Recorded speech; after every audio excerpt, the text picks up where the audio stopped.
নমস্কার, সবাই কেমন আছেন? আশা করছি সবাই খুব ভালো আছেন আর আমিও ভালো আছি। ড্রিম লাইফ বিউটির আরও একটি নতুন ব্লগে আপনাদের সবাইকে জানাই স্বাগত। আজকের দিনটা ছিল বৃহস্পতিবার আর এখন বাজে সকাল 12:30। এখন থেকেই আজকের ব্লগটা আপনাদের সঙ্গে শুরু করছি। গত দিনের ভিডিওটা ঠিক এই জায়গাতেই শেষ করে দিয়েছিলাম আর আজকের ভিডিওটা এই জায়গা থেকেই শুরু করছি।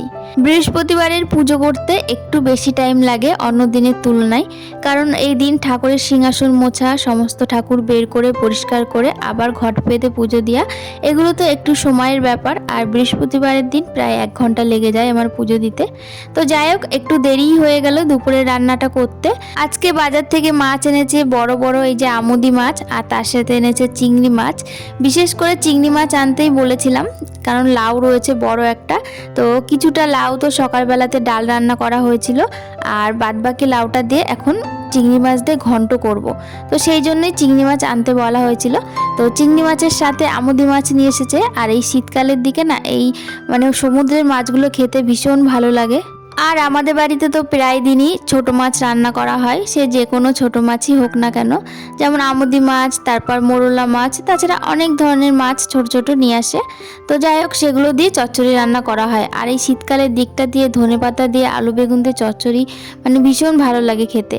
তো এদিকে মাছগুলো আমি ভালো করে ভেজে নিয়েছি, আর একবারে তো সব মাছ ভাজা যাবে না, তো এই যে 2-3 বার করে করে মাছগুলো ভেজে নিলাম। আর এরপর একটুখানি তেল ছিল, তাতে চিংড়ি মাছটা হালকা করে একটু নেড়ে নেব। চিংড়ি মাছ খুব বেশি ভাজতে নেই, কারণ বেশি ভাজলে না একটু শক্ত টাইপের হয়ে যায়, তখন আবার খেতে ভালো লাগে না। আর চিংড়ি মাছ যে কোনো তরকারিতে দিলেই সেই তরকারির স্বাদ দ্বিগুণ হয়ে যায়। আর বিশেষ করে ঘন্টর মধ্যে যদি একটু চিংড়ি মাছ দেওয়া যায় তাহলে কিন্তু ভীষণ ভালো লাগে সেই ঘন্টটা। সে যে কোনো ঘন্টই হতে পারে, লাউ হোক, চাল কুমড়ো হোক, যে কোনো ঘন্টতে এই চিংড়ি মাছ দিলে বা যে কোনো তরকারিতে একটু চিংড়ি মাছ দিলে সেই তরকারির স্বাদ দ্বিগুণ হয়ে যায়। তো এদিকে আগে আমি চচ্চড়িটা রান্না করে নেব। ওদিকে লাউ এখনো পর্যন্ত কাটা হয়নি, তো মা এক সাইডে বসে আমাকে লাউ কুচিয়ে দিচ্ছে, আর এদিকে আমি রান্নাটা করছি।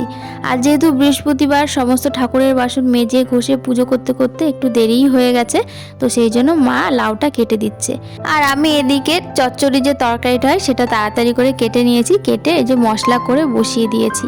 সমস্ত মশলা দিয়ে ভালো করে কষানো হয়ে গেছে, আর এরপর আলু বেগুন দিয়ে আবার খুব ভালো করে কষিয়ে একটু পরিমাণ মতো জল দিয়ে দেবো, কারণ খুব বেশি জল দেবো না, চচ্চড়িতে ঝোল রাখে না, শুকনো শুকনো রান্না করা হয়। তো এদিকে ভালো করে কষিয়ে নিয়েছি মশলার সাথে আলু বেগুন দিয়ে, আর এরপর পরিমাণ মতো জল দিয়ে দিলাম। আর ঝোলটা তো ভালোই ফুটে উঠেছে, আর এখন মাছটা দিয়ে দেবো। আমাদের বাড়িতে ছোট মাছ আনলে কিন্তু আলু বেগুন দিয়েই বেশিরভাগ সময়টা রান্না করা হয়। বেশিরভাগ সময় কি, সব সময় আলু বেগুন দিয়েই চচ্চড়িটা বেশি ভালো লাগে, কিন্তু এই শীতের সিজনে শিম, মূলো এগুলো দিয়েও চচ্চড়ি রান্না করলে ভীষণ ভালো লাগে। আর এদিকে দেখুন ভাজা মশলা উপর থেকে দিয়ে দিয়েছি, আর তারপর ধনেপাতা দিয়ে আর একটু ঝোল শুকিয়ে নামিয়ে নিয়েছি। আর এদিকে লাউটা এখন রান্না করে নেব। লাউটা কড়াইয়ের মধ্যে দিয়ে লবণ দিয়ে একটু সেদ্ধ করে নিয়েছি।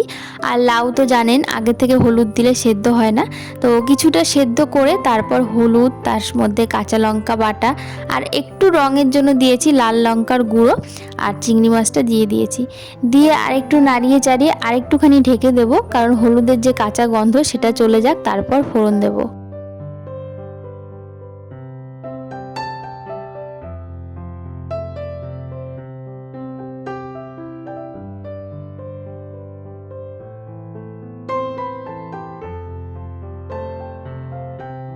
বেশ কিছুক্ষণ ঢাকা দিয়ে রান্না করে নিয়েছি, আর এরপর লাউয়ের মধ্যে ফোড়ন দিয়ে দেবো। আর ফোড়নে দিয়ে দিচ্ছি তেজপাতা, তার সঙ্গে গোটা জিরে আর একটা শুকনো লঙ্কা। এটা একটু নাড়িয়ে চাড়িয়ে এর মধ্যে দিয়ে দেবো বেশ খানিকটা আদা। লাউয়ের মধ্যে কিন্তু আদা দিতে হয়, আদা না দিলে কিন্তু সেই লাউ খেতে ভালো লাগে না। আর যেহেতু মাছ দিয়েছি সেই জন্য একটুখানি পেঁয়াজ কুচি দিয়েছি। এবার এটা ভালো করে নাড়িয়ে চাড়িয়ে তারপর লাউটা দিয়ে দেবো।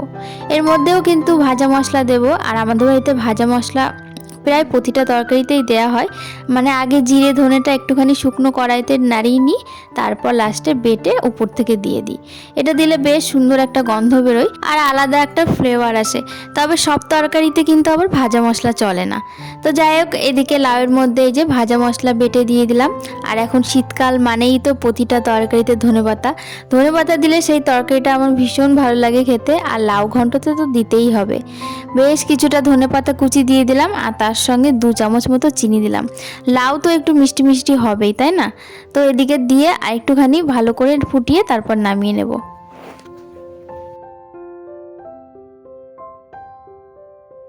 দুপুরে খাওয়া দাওয়ার পর আবার চলে আসলাম আপনাদের সামনে সন্ধ্যাবেলায়। এখন সন্ধ্যা হয়ে গেছে, জামা কাপড় চেঞ্জ করে একদম ফ্রেশ হয়ে চলে এসেছি। এখন সন্ধ্যা দিয়ে নেব। চারিদিকে কিন্তু অন্ধকার হয়ে গেছে আর এখন কিন্তু ওই রান্না খাওয়া করে একটুখানি বসতে না বসতেই সন্ধ্যা লেগে যায়। মানে 5টা 5:30 বাজলেই একদম চারিদিকে অন্ধকার হয়ে যায়। তো যাই হোক, তারপর সন্ধ্যা টন্ধা দিয়ে কিন্তু বেশ খানিকক্ষণ আবার বসা যায়, এটাই হচ্ছে আমার ভালো লাগে। তো যাই হোক, এদিকে সন্ধ্যা দিয়ে নিচ্ছি। আর আজ যেহেতু বৃহস্পতিবার, চারিদিকে তো ধুনো দিতেই হবে। আর এই ধুনোর গন্ধটা কিন্তু আমার ভীষণ ভালো লাগে। আর ধুনোটা যখন ধরানো হয় চারিদিক থেকে যেন একটা পজিটিভ এনার্জি আসে। তো যাই হোক, আমি চারিদিকে প্রতিটা ঘরে বাইরে সমস্ত জায়গায় এই ধুনোটা দেখিয়ে দিচ্ছি। আর এরপর ছেলেকে খাইয়ে দেব, ওর আবার পড়া আছে, ও পড়তে যাবে। আর সন্ধ্যাবেলায় আমাদের সবার জন্য চা বানিয়ে নেব। তো চলুন, আজকের ব্লগটা আর বেশি বড় করব না, খুবই ছোট হলো জানি, তবুও যেটুকু আছে সেটুকুই আপনাদের সামনে তুলে ধরলাম। কেমন লাগলো অবশ্যই আপনারা কমেন্টের মাধ্যমে জানাবেন, ভালো লাগলে একটা লাইক করবেন।